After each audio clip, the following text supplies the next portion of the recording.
তালহা বিন বারা রাদিয়াল্লাহু তাআলা, আমার নবীর ছোট্ট সাহাবা তালহা বিন বারা, ছোট্ট সাহাবা, 12 থেকে 14 বছরে আমার নবীর প্রেমে পড়ে গেল।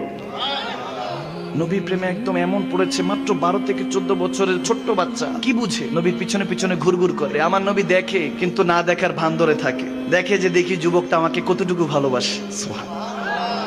দেখতেছে ছোট্ট বাচ্চা ঘোরাঘুরি করতেছে। একদিন নবীজি হেঁটে যাচ্ছেন, নবীজিকে এসে জড়ায় ধরলেন। জড়ায় ধরে বলতেছেন, ইয়া রাসূলুল্লাহ, কোন একটা আমল দেন, আমি আমল করব। এখন নবীজি হয়তো কি তালহা বিন বারা, তার কথা, ছোট্ট বাচ্চার কথা তো সবসময় সাহাবাদেরকে বলতে যে খুব ভালোবাসে, আমাকে খুব ভালোবাসে, সবসময় বলতো। যখন এরকম বলতেছে, এখন অনেক সাহাবা চিন্তা করে কি আর ভালোবাসে, ছোট্ট মানুষ। আমরা যখন ছোট্ট বাচ্চারা থাকে তাদেরকে যদি বলি যাও ওটা নিয়ে আসো, সেটা নিয়ে আসো, নিয়ে আসে দৌড় দিয়ে। যে আমরা বলি যে অমুককে ডাক দাও, ডাক দিয়ে নিয়ে আসে, এর থেকে আর বেশি কি করবে? 10-12 বছর 14 বছরের বাচ্চা কি আর বুঝে? আমার নবী ওই বাচ্চাটা প্রশংসা করতো। সাহাবারা বলতেছি, ইয়া রাসূলুল্লাহ, কতটুকু আর ভালোবাসে, যেহেতু নবী প্রশংসা করছে, আমরা সবাই মিলে নবীর প্রশংসা করি। নবী যেহেতু একজনের প্রশংসা করছে, মানুষটা দামি না কম দামি? দামি না কম দামি? দামি। যখন সাহাবারা বলছে ইয়া রাসূলুল্লাহ বেশি ভালোবাসে, বলে হ্যাঁ আমাকে অনেক ভালোবাসে।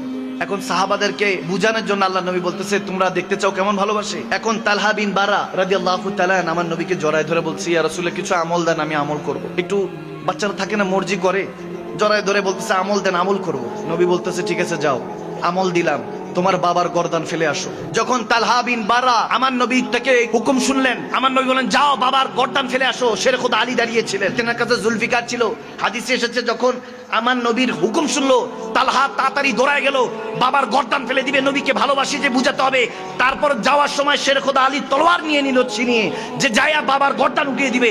আমার নবী সাহাবাদেরকে বললে, দেখেছো কেমন ভালোবাসে, যাও যাও আটকাও, না তো সত্যি সত্যি তার বাবার গর্দান উড়িয়ে দিবে। সুবহানাল্লাহ বলে। আল্লাহু আকবার। যখন নবীর ভালোবাসা এরকম শিখতো, তখন সবাই মিলে তাকে ধরে নিয়ে আসলো, বলে না না কিছু করতে হবে না, নবীজি এমনি মজা করেছে, তোমাকে পরীক্ষা নেওয়ার জন্য, বোঝানোর জন্য। সে বললো যে ঠিক আছে, ইয়া রাসূলুল্লাহ দাঁড়িয়ে আছে। এখন এরকম কুদরতে ইলাহি যখন সময় পার হচ্ছে, যখন কিছু সময় যখন পাড়ি দিয়ে দিল, কিছুদিন পরে দেখা গেল সে ছেলেটা, ছোট্ট বাচ্চাটা হঠাৎ অসুস্থ হয়ে গেল। নবীর প্রেমে এমন অসুস্থ হয়ে গেল, আল্লাহর ইবাদত করতে করতে কেমন জানি ইশকে ইলাহি, ইশকে রাসূলের মধ্যে গুমসুম হয়ে গেল, হাওয়া হয়ে গেল, নিজের খেয়াল আর খুদ নিজের অবস্থায় নেই। যখন হারিয়ে গেল, এমন অবস্থা হলো মৃত্যু তার কাছাকাছি চলে আসলো, অসুস্থ হয়ে বিছানায় পড়ে গেল। আমার নবী 2 বেলা যাইতেন, হাদিস এসেছে 2 বেলা দেখতে যেতেন। আরে আমরা টিকিট কেটে মদিনা যাই, মদিনাওয়ালাকে দেখার জন্য, দেখি তো না গুম্বদে খাজরা, সবুজ এই গম্বুজ শরীফটা দেখেই কলিজাটা ভরে যায়, কাবাতুল্লাহকে দেখেই মনটা ভরে যায়। কিন্তু আমার নবী স্বয়ং ওই বাচ্চাকে দেখতে গেল। সুবহানাল্লাহ। যখন এরকম অবস্থা হলো, কয়েকদিন পার হওয়ার পরে আমার নবী ওই যখন বাচ্চাটার কাছাকাছি গেলেন, বাচ্চার বাবাও দাঁড়ায় ছিল, বাচ্চাটাকে কোলে নিলেন, কোলে নিয়ে আদর করছেন, কপালে চুমু খাচ্ছেন। এরপরে বাবার কানে কানে জানি কি জানি বলে বাচ্চাকে আদর করে চলে আসলেন বাবাটার কাছে। ছেলে জিজ্ঞেস করলো কি হয়েছে বাবা? তখন বলতেছে ওই বাবাটা যে আমার নবী বলেছে তুমি ইন্তেকাল করে যাবা, আজকেই আজরাইল আলাইহিস সালাম তোমার কাছে চলে আসবে, তুমি চলে যাবা আল্লাহর দরবারে। আমার নবী বলে গিয়েছেন তার জানাজা দাফন কাফন আমি করব, আমাকে খবর দিও। কিন্তু ওই যুবক, ওই ছোট্ট বাচ্চা দেখেন, তার ইশক দেখেন, ভালোবাসা দেখেন। আমরা যদি হুজুরকে দাওয়াত করি, হুজুর আমার কাছে আইসেন, কি দেশ বিদেশে কি চলতেছে কোনো খবর নাই, কি রাস্তায় কি জ্যামে পড়লাম না, কি দাওয়াত দিছি, হুজুর আসতেই হবে। কিন্তু ওই আশেক এরকম ছিল না, যারা সত্যিকারের মুমিন মুসলমান ছিল, তাদের অবস্থা মাকাম আলাদা ছিল।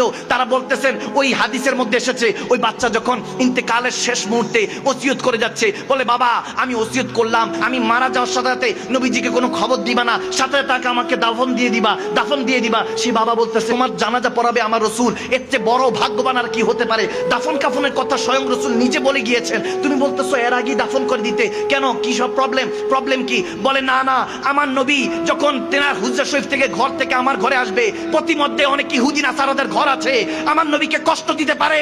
আমি আমার নবীকে এত ভালোবাসি, চাই না আমার জানাজাটার জন্য নবীকে কেউ কষ্ট দেয়। সে বলতেছে আমাকে আর আগে ইন্তেকাল হওয়ার সাথে জানাজা পড়াই দিও।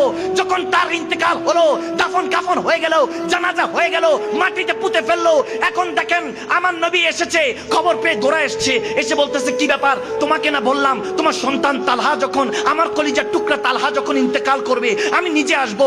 বলে না না ইয়া রাসূলুল্লাহ, সে ওসিয়ত করে গিয়েছে, আমি তো চেয়েছি আপনি আসেন, কিন্তু সে ওসিয়ত করে গিয়েছে। বলে কি ওসিয়ত? বলে আমার নবীকে এই ইহুদি নাসারারা কষ্ট দিবে, প্রতিমধ্যে রাস্তার মধ্যে ইহুদিদের ঘর আছে, কাফের মুশরিকদের ঘর আছে, আমার নবীকে কষ্ট দিবে, তুমি ডাইকো না বাবা, ওসিয়ত করে গিয়েছে। ইয়া রাসূলুল্লাহ, ওসিয়ত রাখার জন্য আপনাকে আর ডাকি নাই। আমার নবীর চোখ দিয়ে টপ টপ করে পানি পড়তে লাগলো যে আমাকে কত ভালোবাসতো তালহা।